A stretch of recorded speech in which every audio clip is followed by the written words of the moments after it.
آداب، میں ساحل اقبال ہوں۔ خبر اردو پر آج کے اہم موضوعات ہیں۔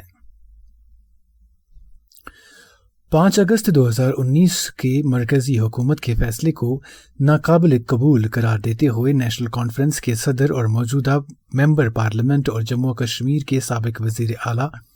نے کہا ہے کہ مرکزی حکومت جموں و کشمیر کا خصوصی درجہ بحال کرنے کے لیے اقدامات اٹھائیں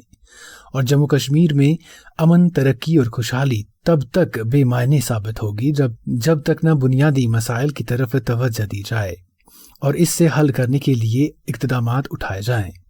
جموں کشمیر میں لوگوں کو مصائب و مشکلات درپیش ہونے کا عندیہ دیتے ہوئے انہوں نے کہا کہ عوامی مسائل حل کرنے اور انہیں راحت پہنچانے کی خاطر انتظامیہ کو سنجیدگی کا مظاہرہ کرنا ہوگا۔ وہیں اس بات کا انکشاف ہوا ہے کہ حریت کانفرنس آئین کے چیئرمین کو 20 ماہ کے بعد خانہ نظر بندی ہٹانے پر سنجیدگی کے ساتھ غور کیا جا رہا ہے۔ ذرائع کے مطابق جموں کشمیر کا خصوصی درجہ واپس لینے کے بعد جہاں مرحلہ وار طریقے سے مین سٹریم پارٹیوں کے لیڈران کی رہائی عمل میں لائی گئی، وہیں اب علیحدگی پسندوں کی خانہ نظر بندی اور انہیں رہا کرنے کی طرف بھی حکومت نے غور کرنا شروع کر دیا ہے۔ باوثوق ذرائع کے مطابق حریت کانفرنس کے چیئرمین مولوی عمر فاروق، جو پچھلے 20 ماہ سے خانہ نظر بند ہیں، کہ خانہ نظر بندی ہٹانے کے سلسلے میں اقدامات اٹھائے جا رہے ہیں۔ باوثوق ذرائع کے مطابق میروائز 5 مارچ یعنی معراج النبی صلی اللہ علیہ وسلم کے موقع پر تاریخی جامع مسجد نماز ادا کرنے کے علاوہ اپنے دوسرے دینی فرائض بھی انجام دیں گے۔ 20 ماہ کے طویل عرصے کے بعد خانہ نظر بندی ہٹانے کے سلسلے میں سرکار کی جانب سے ابھی تک اگرچہ احکامات باضابطہ طور پر منظر عام پر نہیں لائے گئے ہیں، تاہم سرکار کے قریبی ذرائع نے اس بات کی تصدیق کی ہے کہ میروائز کو خانہ نظر بندی سے فارغ کیا جا رہا ہے۔ ذرائع کے مطابق سری نگر مظفر آباد شاہراہ پر ہانجی ویرا کے نزدیک ایک ٹپر زیر نمبر JK 05D2212 نے مخالف سمت سے آ رہے موٹر سائیکل سوار کو ٹکر ماری، جس سے موٹر سائیکل سوار اگرچہ شدید طور پر زخمی ہو گیا، تاہم ٹپر ڈرائیور گاڑی پر قابو نہ پا سکا اور ٹپر الٹ جانے کے نتیجے میں ڈرائیور مدثر حسین وانی ولد عبدالرشید ساکن ماڈر گنڈ بانڈی پورہ اور موٹر سائیکل سوار جاوید قادر لون ولد غلام قادر ساکن آرن بانڈی پورہ شدید طور پر زخمی ہوئے، جنہیں فوری طور پر ہسپتال منتقل کیا گیا، جہاں پر ڈرائیور زخموں کی تاب نہ لا کر دم توڑ بیٹھا۔ جموں کشمیر کے اونتی پورہ علاقے میں پولیس و فورسز نے عسکریت پسندوں کی کمین گاہ کو تباہ کر کے ممنوع دستاویزات اور دوسری اشیاء تحویل میں لینے کا دعویٰ کیا ہے۔ ذرائع کے مطابق 42 راشٹریہ رائفلز، 180 بٹالین CRPF اور جموں کشمیر پولیس کو مصدقہ اطلاع ملی تھی کہ پشتونہ ترال کے مضافاتی علاقے میں ممنوع حزب المجاہدین کے عسکریت پسندوں نے اسلحہ و گولہ بارود چھپایا ہے۔ اطلاع ملنے کے بعد پولیس و فورسز نے علاقے کا محاصرہ کیا اور تلاشی کارروائی کی، جس کے دوران عسکریت پسندوں کی کمین گاہ کو ڈھونڈ نکالا گیا، جسے حزب المجاہدین کے عسکریت پسند استعمال کر رہے تھے۔ پولیس نے کمین گاہ سے ممنوع دستاویزات اور دوسرے سامان برآمد کیا۔ کھنمو سری نگر کے علاقے میں اس وقت سنسنی اور خوف و دہشت کا ماحول پھیل گیا جب فوجی کیمپ میں گولی چلنے کی آواز سنی گئی۔ لیفٹیننٹ کرنل کے افسر سندیپ بھگت نے نامعلوم وجوہات کی بنا پر اپنی سروس رائفل سے خود پر گولی چلائی، جس سے وہ شدید طور پر زخمی ہوئے۔ خون میں لت پت فوجی افسر کو اسپتال پہنچا دیا گیا، جہاں وہ زخموں کی تاب نہ لا کر دم توڑ بیٹھا۔ ڈسٹرکٹ سوشل ویلفیئر بڈگام اور تلکل آرٹ کلیکٹیو کے باہمی اشتراک سے سوشل ویلفیئر افسر بڈگام نے آگاہی مہم نشہ مکت بھارت کا آغاز کیا، جس میں لوگوں کو ڈرامہ کے ذریعے ڈرگز کے مضر اثرات کے بارے میں باخبر کیا جائے گا،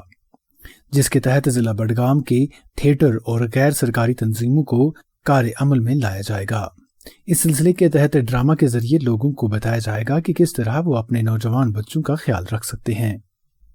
دفعہ 370 اور 35A کو بحال کرنے کے سلسلے میں سپریم کورٹ آف انڈیا میں نیشنل کانفرنس کے صدر کی جانب سے دیے گئے بیانات کے بعد ان کے خلاف دائر کی گئی ریٹ پٹیشن کو سپریم کورٹ آف انڈیا کے ڈویژن بینچ نے خارج کرتے ہوئے درخواست گزاروں کو 50,000 روپے جرمانہ کرنے کا فیصلہ سنایا ہے۔ ذرائع کے مطابق سال 2020 کے اواخر میں نیشنل کانفرنس کے صدر کی جانب سے جموں و کشمیر کا خصوصی درجہ مرکزی حکومت کی جانب سے واپس لینے اور لداخ میں چینی لبریشن آرمی کی موجودگی پاکستان کے فریق ہونے کی دلیل رکھتے ہوئے ممبر پارلیمنٹ نے کہا تھا کہ جموں و کشمیر کا خصوصی درجہ بحال کرنے میں چین اور پاکستان مدد کر سکتے ہیں۔ وشو گروجن سردار پٹیل نامی غیر سرکاری تنظیم کے 2 ذمہ داروں رجت شرما اور نیہا شریواستو نے ڈاکٹر فاروق عبداللہ کو پارلیمنٹ کی رکنیت سے نااہل قرار دینے اور ان کے خلاف ملک دشمنی کے بارے میں کیس درج کر کے سپریم کورٹ آف انڈیا میں کارروائی عمل میں لانے کے لیے ریٹ پٹیشن دائر کی تھی۔ سپریم کورٹ آف انڈیا کے جسٹس سنجے کشن کول کی سربراہی میں بینچ نے ریٹ پٹیشن دائر کرنے والوں سے کہا ہے کہ ضروری نہیں ہے کہ عام شہری اور سرکار کی رائے ایک ہو۔ ملک میں اختلاف رائے کا حق ہر ایک کو حاصل ہے اور ممبر پارلیمنٹ کی جانب سے جو بیان دیے گئے ہیں اس سے کہیں بھی یہ ثابت نہیں ہوتا ہے کہ انہوں نے ملک دشمنی کے لیے کوئی کام کیا ہے یا اس کے بیان سے ملک کو کسی بھی طرح کا خطرہ ہے۔ عدالت نے درخواست گزاروں کو 50,000 روپے جرمانہ ادا کرنے کا فیصلہ سنایا ہے۔ سعودی عرب نے رواں برس کے دوران فریضہ حج ادا کرنے کے لیے گائیڈ لائنز اجرا کرتے ہوئے یہ صاف ظاہر کر دیا ہے کہ جن عازمین نے درخواست کے ساتھ کرونا وائرس وبائی بیماری سے نپٹنے کے لیے تیار کیے گئے ویکسین کے ڈوز لگانے کی سرٹیفکیٹ فارموں کے ساتھ جمع نہیں کی ہوگی انہیں فریضہ حج ادا کرنے کی اجازت نہیں ہوگی۔ صرف انہی عازمین کو سفر محمود پر آنے کی اجازت ہوگی جن کے پاس کرونا وائرس وبائی بیماری سے نمٹنے کے لیے ٹیکے لگانے کی سرٹیفکیٹ ساتھ ہو۔ ذرائع کے مطابق سعودی وزیر صحت توفیق الربا نے رواں برس کے دوران فریضہ حج ادا کرنے کے امکانات ظاہر کرتے ہوئے کہا کہ کافی صلاح مشورے کے بعد رواں برس کے دوران فریضہ حج ادا کرنے کا فیصلہ کیا گیا ہے۔ تاہم جو لوگ کرونا وائرس کی وبائی بیماری میں مبتلا ہوں گے یا متاثر ہوئے ہوں گے انہیں سفر محمود پر آنے کی اجازت نہیں ہوگی۔ سعودی وزیر صحت نے کہا ہے کہ انہی عازمین کی حج درخواستیں منظور کی جائیں گی جنہوں نے کرونا وائرس کا کورس مکمل کیا ہوگا اور حج فارم کے ساتھ سرٹیفکیٹ جمع کروائی ہوگی۔